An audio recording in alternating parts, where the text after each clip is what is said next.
kādu laiku atpakaļ es saņēmu ielūgumu uz Adventistas sieviešu otro konferenci.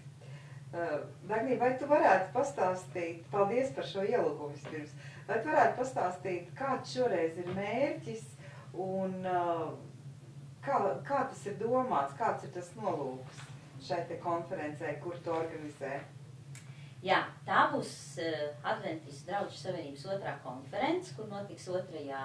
jūnijā. Un mūsu mērķis ir pulcināt kopā adventistu sievietes un iedot viņām tādu vīziju nākotnē, iedrošināt kalpošanai. Pie tam vēl mēs šajā konferencē īpaši vēlamies meklēt veidus, kā to darīt modernu, pieejamu, inovatīvu mūsdienām. Izklausās ļoti, ļoti, ļoti interesanti.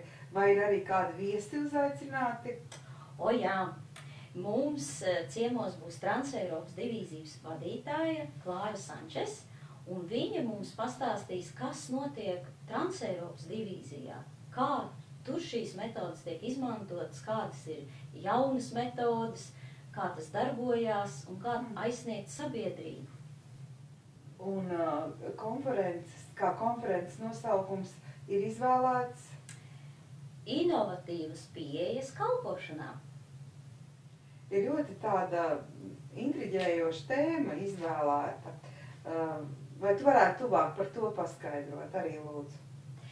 Jā, mēs daudz sievietes draudzē pārsvarā ir sievietes. Un vai nu tas ir mūsu ieguvums, bet nevienmēr mēs mākam skaisti un radoši ar to darboties. Mācītāji parasti ir vīrieši, bet darbojošā vide ir sievietes.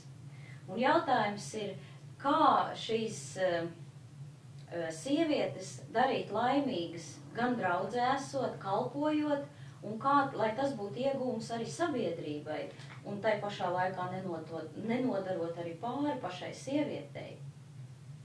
Jo tas jau pilnīgi izskaidro to, ka draudze taču ir daļa no sabiedrības, un faktiski tas, kas notiek draudzes iekšienē, tas atspoguļo arī sabiedrības dzīvi, ja?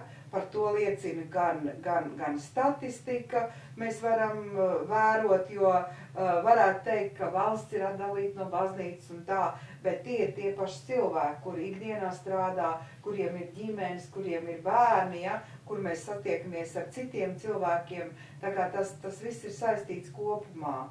Vai ne? Jo es uzskatu, ka draudze ir ļoti laba, veselīga vide, sociālā vide, kas atspoguļo, ja šis organisms ir veselīgs, viņš var ļoti daudz un labi kalpot gan sabiedrībai, gan arī šie cilvēki viens otru var papildināt, pilnveidot, bet šobrīd es tagad saskatu, ka mums ir jāmeklē jaunas metodes un kā šo draudzes dzīvi veidot skaistu, bagātīgu, un arī mums jāmeklē šīs inovatīvās pieejas ir. Tu minēji gan vārdu radošums, gan inovatīvs, un manuprāt, tas ir tā roku rokā ar sievietes sūtību, būtību, misiju un kalpošanu, vai tas arī, par to arī runās vai diskutēs šajā konferencē? Kā tu esi to ieplānojis?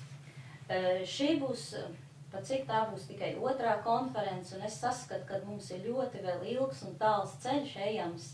Tāpēc šajā konferencē mēs tā kā atspoguļosim tikai tādu vispārēju ievirzi. Mēs dosim impulsu, mēs dosim daudz informācijas, un mēs ceram, ka pēc tam no šīs atpakaļ saiknes, ko mēs saņemsim no draudzēm, ka mēs jau tālāk veidosim konkrētākus programmas vai dosim atkal jau jaunas idejas, kā citiem darboties, ar šiem veiksmes stāstiem, ar šiem labās prakses piemēriem. Es tikko gribēju jautāt par to labo praksi, vai tu esi tā kā arī ieplānojis? Varbūt tu varētu ieskicēt vienu piemēru. Piemēram, pie tevis nonāk informācija, kas notiek citās Latvijas draudzēs un arī kas notiek tavā mājas draudzē. nu vienu piemēru, varbūt varētu raksturot, lai tiem, kas klausās, skatās, un arī man šobrīd, lai būtu tā kā skaidrs, ar ko mums jārēķinās, ko mēs tur redzēsim un dzirdēsim. Nu, es varu mazliet tādu tā kā intriku dot, ka mēs plānojam konferences noslēgumā piedāvāt šādu iespēju interneta vidē, veidot kā ideju banku, kur draudzes iesūta savas labās idejas, savus piemērus, un kur sievietes arī var sūtīt jautājumus un arī saņemt šīs atbildes. Viņas tā kā ir interaktīvā vidē sarunājās, jo ir iespējams, ka ir kāda draudze, kur ir kāda laba ideja, bet šajā brīdī šī sievietei nav dombiedri. Bet kaut kur blakus draudzē ir kāds, kas arī tāpat domā, un viņas var satikties šajā vidē, pārunāt lietas, un iespējams, ka dzimst kaut kas ļoti jauns un skaists. Un tātad tā būs tāda ideja banka, kurā varētu apkopot visas šīs labās idejas un pieredzes. Izklausās ļoti, ļoti saistoši un ļoti mūsdienīgi tā pašā laikā, ja? Un vēl man zināra ir vēl kādā lietā. Vai tā kalpošana draudzē, kā tu teici, kur vairums ir, nu, tāda statistika ir kā 75% vidēji ir sievieši, jā, un pie tam dažādos vecumos, jā, vai sieviete draudzē ļoti atšķiras no sievietes, kura nav piederoša tai draudzei. Vai tas arī konferencē tiks varbūt saistīts kaut kā tā ideja tāda? Mans mērķis ir parādīt to, ka sieviete ir sieviete neatkarīgi no tā, kur viņa ir, vai viņa ir draudzē vai sabiedrība. Viņa vienkārši ir šīs mūsu sabiedrības daļa. Bet ieejot, darbojoties draudzē, tā ir tikai viņas iespēja atklāt sevī vēl jaunus talantus, jaunas iespējas un pilnveidot sevi, jo šī Jēzus Kristus ieviestā kalpošana ir tik unikāla, ka darbojoties ar citiem, tu pilnveidos sevi. Un tas ir tāds brīnumains mehānisms, ko es gribētu iedot kā tādu iedrošinājumu to izmantot. Darboties ar šo iedoto iespēju.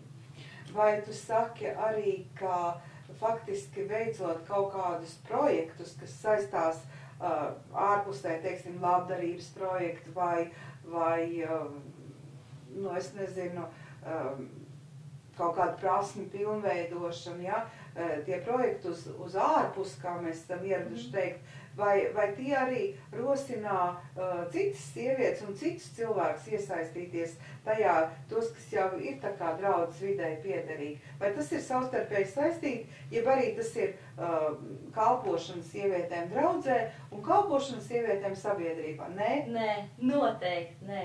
Tas nedarbojās. Ja mēs aizveram durvis un vēlamies darboties tikai savā pulciņā, sievietes ir viņas viena otrai ātri apniks, un tur nekas labi nesanāks. Bet tad, ja es vēlos, pat ar sevi kopā ar kādu citu sievieti, bet es vēlos iepriecināt vēl kādu, uzaicināt vēl kādu, pastāstīt, paskaties pie mums, cik viss ir labi, un dot varbūt kādai citai vēl kādu cerību un iedrošinājumu, tad tas darbojas, tad tam ir kāda nozīme. Tautā saka, un daudz tam piekrīt, ka sieviete ir skaista visos niekos sīkumos.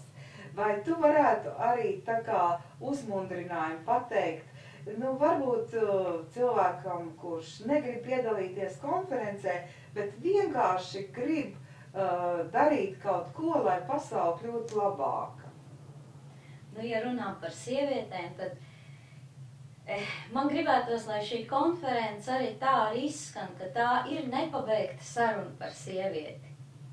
Un tad kādās izpausmēs tas notiek? Vai kaut kur mazā pilsētiņā vai laukos, kad sievietes ir iedrošinātas sanāk kopā un vienu otru iepriecināt un darboties, jebkādos veidos, cept kūkas un dāvāt tās kaimiņiem, vai pieskatīt mazulu savai kaimiņienei un pretī saņemt lielu prieku, tad, tas ir labākais, ko es varētu novēlēt.